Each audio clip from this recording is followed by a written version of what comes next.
मी आयुष्यात पहिल्यांदा मुंबईला गेले आणि मी कुठे कुठे गेले, काय काय केलं आणि माझा मुंबईमधील फर्स्ट एक्सपिरियन्स कसा होता हे आपण आजच्या व्हिडिओमध्ये बघणार आहोत। व्हिडिओ खूप जास्त इंटरेस्टिंग होणार आहे, त्यामुळे व्हिडिओ शेवटपर्यंत नक्की बघा आणि चॅनलवरती नवीन असाल तर चॅनलला सबस्क्राइब नक्की करा।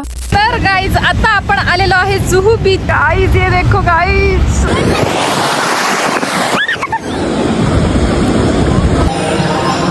तो भगवान का दोनों हाथ बजा के स्वागत करेंगे, ताली बजाकर।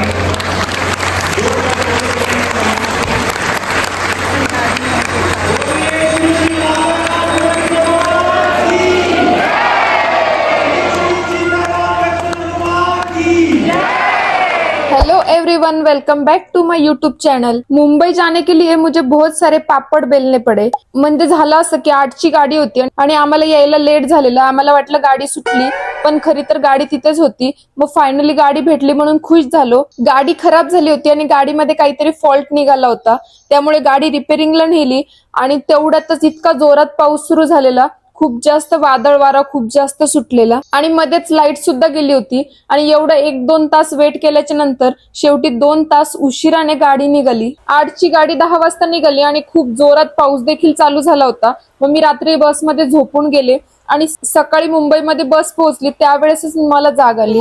सकाळचे 6 वाजलेत आणि आम्ही आता येऊन पोहोचलोय।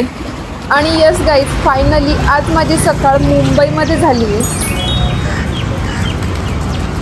आता आपण चाललोय रेल्वे स्टेशन कडे, कारण दादर वरून आता आपल्याला अंधेरीला जायचंय।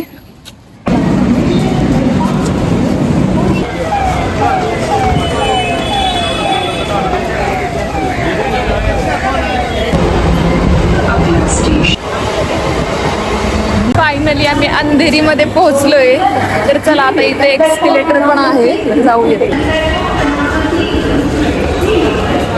मेन म्हणजे मला अंधेरीला थोडंसं काम होतं, त्यामुळे मी आधी तिथे गेले आणि सगळ्यात पहिले नाश्ता वगैरे केला, कारण रात्रभर काहीच खाल्लेलं नव्हतं।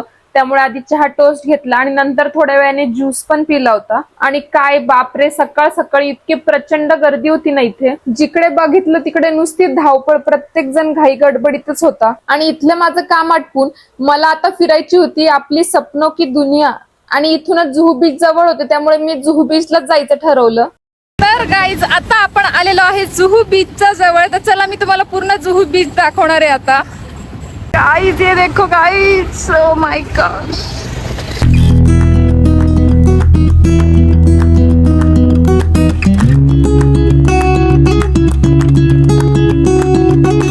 पाण्यात जाऊन खेळायची, एन्जॉय करायची मला देखील खूप जास्त इच्छा होती, पण मी तसं केलं नाही। कारण की मी जास्ती कपडे वगैरे काहीच आणलेलं नव्हतं सामान, कारण आम्हाला सेम डे रिटर्न जायचं होतं घरी। तरीही मला पाण्यात जाण्याचा मोह काही आवरला नाही, म्हणून शेवटी शूज काढून मी गेलेच।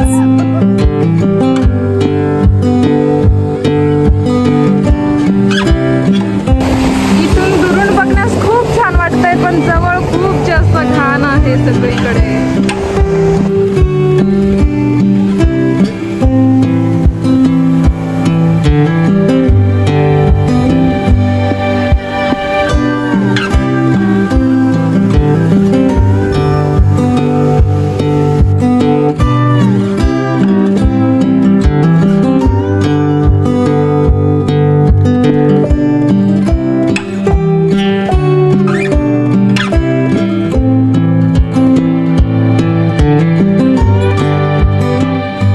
सकाळपासून फिरून फिरून खूप जास्त थकलो होतो, त्यामुळे बीच वरून डायरेक्टली आम्ही खाण्यासाठी गेलो। मला इथे चांगले रेस्टॉरंट वगैरे काहीच सापडत नव्हते, जवळ काहीच नव्हतं। इथूनच 2-3 किलोमीटर वरती इस्कॉन टेम्पल होतं, त्यामुळे मग आम्ही तिकडेच गेलो आणि तिथेच मग जवळ एक हॉटेल होतं, मग तिथे नाश्ता वगैरे केला। त्यानंतर इस्कॉन टेम्पलला गेलो आणि 1 ते 4 मंदिर बंद होतं आणि आम्हाला 3:30 वाजलेच होते, फक्त अर्धा तास बाकी होता। तर आम्ही अर्धा तास वेट केला आणि मग इस्कॉन टेम्पलला गेलो।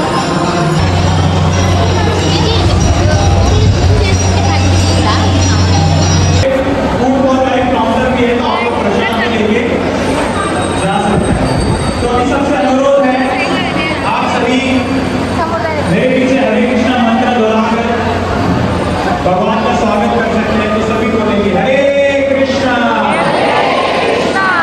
हरे कृष्णा कृष्णा कृष्णा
लिए ताली बजाकर